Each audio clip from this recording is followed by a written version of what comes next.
Bienvenue dans cette nouvelle édition du QG Week-end. Au sommaire de l'actualité, dernière ligne droite avant les élections communales et législatives au Burundi. Malgré les nombreux appels au report, elles auront bel et bien lieu ce lundi 29 juin.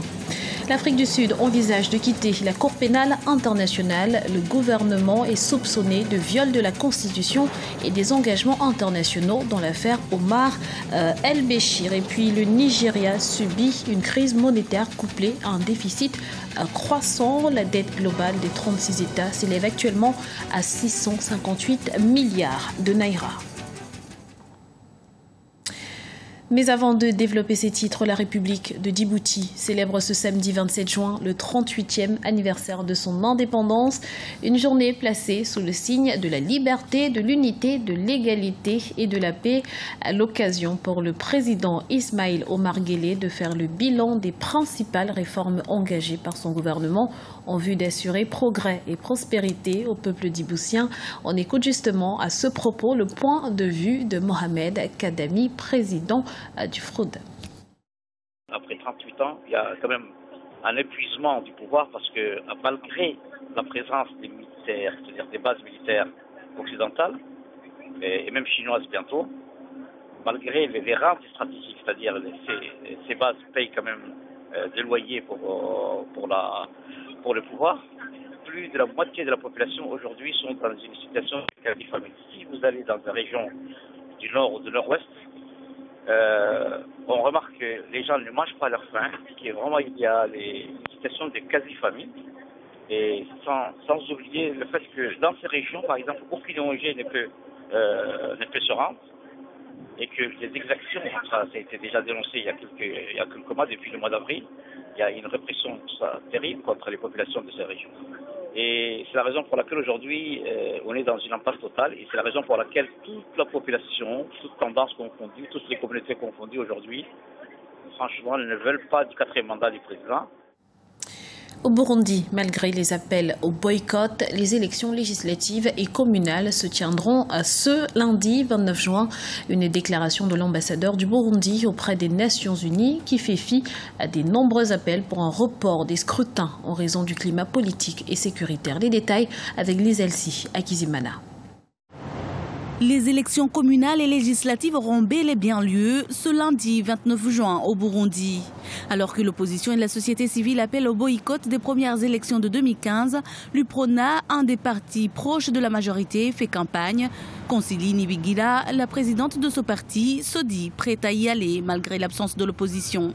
Je ne vois pas vraiment en quoi les élections communales et législatives poseraient un problème. Parce que la sécurité, même si elle n'est pas totale, en 2005, nous avons organisé des élections et se sont tenues bien pendant que le FNL continuait à perturber la sécurité.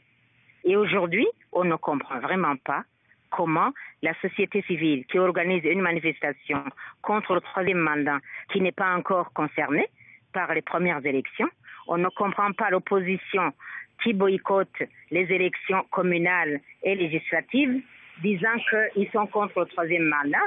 Pour nous, à l'UPRONA, la raison n'est pas du tout fondée.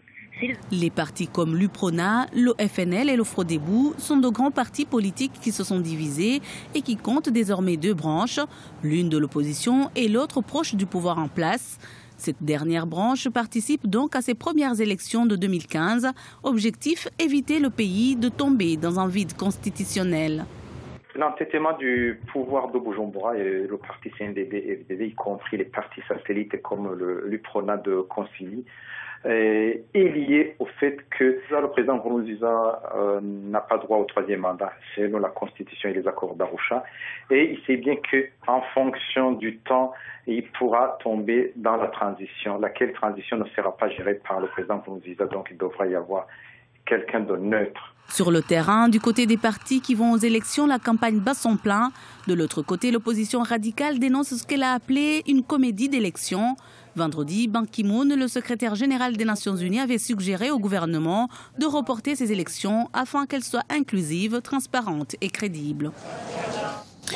Dans l'actualité également, l'Union africaine demande la libération immédiate et inconditionnelle d'Emmanuel Karenzi Karake.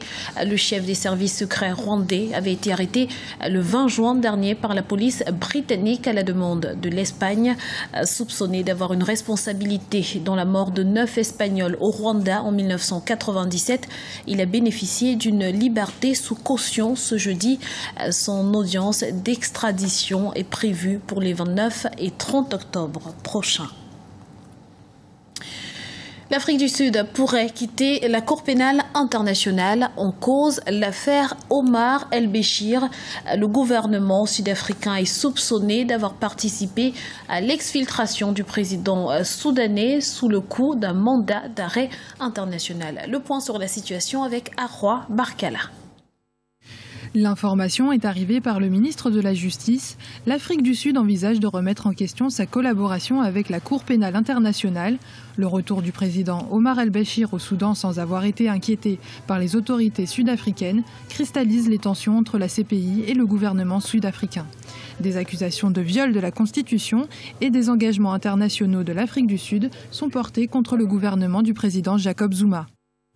Malgré notre adhésion à la CPI, en signant le statut de Rome, l'Afrique du Sud doit trouver un équilibre entre ses obligations envers cette Cour et ses obligations envers l'Union africaine, ainsi qu'envers des pays avec lesquels elle a signé des accords internationaux. Les conditions d'exfiltration du président soudanais font d'ores et déjà l'objet d'une enquête, mais le retrait du statut de Rome reste encore une des nombreuses options qu'étudie le gouvernement sud-africain. Peut-être que si la demande était venue des Nations Unies, les choses se seraient passées autrement. Mais là, pour le coup, ils n'ont rien fait pour empiéter sur la justice internationale, mais que simplement ils respectaient aussi le droit continental, en tout cas de l'extraterritorial de l'Union africaine. Le contexte extraterritorial du sommet de l'Union africaine reste la ligne de défense majeure des avocats du gouvernement. Une enquête diligentée par le gouvernement sur les conditions de départ du président soudanais Omar el-Béchir doit être rendue publique ce vendredi 26 juin. Colère des familles de victimes du massacre de Marikana, toujours en Afrique du Sud. Après 3 années d'enquête, le rapport final a été rendu public ce 25 juin. Ce dernier fait porter une large responsabilité aux forces de l'ordre qui ont tiré à balles réelles sur les manifestants et recommande une poursuite contre des éléments de la police. Seulement voilà, aucun membre de la police n'a été jugé ni sanctionné à ce jour, d'où la déception des familles des victimes qui dénoncent une injustice. Les gouverneurs des différents États du Nigeria peinent à surmonter leur déficit budgétaire. Il faut dire que depuis la chute des cours de l'or noir, plusieurs projets de développement sont à l'arrêt. Désormais, tous les regards sont tournés vers l'État fédéral. Explication avec Lise Elsie à Kizimana. Les 36 États qui composent le Nigeria font face à un problème de déficit budgétaire. Plusieurs gouverneurs n'arrivent plus à payer les salaires des fonctionnaires ou encore à mettre en œuvre leurs projets de construction des infrastructures, et pour cause les dettes qui s'accumulent. En effet, la dette globale des 36 États s'élève actuellement à 658 milliards de naira, soit 3,3 milliards de dollars. Le train de vie des gouverneurs, de leurs enfants, de leurs familles ne ressemble pas à celui du travailleur moyen. Donc il y a fraude. Des faux salaires, des détournements au niveau de la fonction publique. Autant d'abus de la part des gouverneurs qui plongent leurs États dans la pauvreté et la misère. Les gouverneurs ont contracté des crédits auprès des banques lorsque le marché du pétrole se portait encore bien. Mais depuis la chute du prix du baril, ils n'arrivent plus à rembourser leurs emprunts. Ils se tournent ainsi vers le gouvernement fédéral pour demander une aide financière. Les gouverneurs n'ont pas anticipé. Si vous regardez nos États, tout autour de nous, nous disposons de ressources naturelles, mais le fait est qu'ils se dirigent toujours vers le gouvernement fédéral pour obtenir des fonds. Ils sont habitués à cela, mais moi je dis qu'ils sont paresseux. Parce que s'ils ne l'étaient pas, ils chercheraient à exploiter les ressources de leurs États pour créer de la richesse.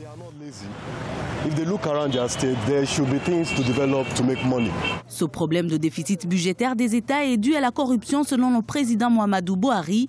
Investi le 29 mai dernier, il a réitéré son ambition de récupérer des milliards de dollars qui auraient été volés par les gouverneurs, a ainsi restauré les finances de ce premier pays africain producteur de pétrole. Ce journal a été réalisé par l'ensemble de la rédaction. Merci de l'avoir suivi. Dans un instant, une nouvelle édition de l'information sur Africa 24.